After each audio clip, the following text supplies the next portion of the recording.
पीर बाबू रहमतुल्लाह अलैह ने फरमाया इल्म पढ़िया जो हर नहीं पढ़दे जेड़े असलो ज़ात कमीने हो पितलो कदी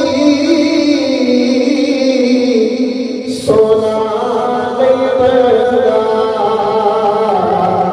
भवे जड़िए लख लगी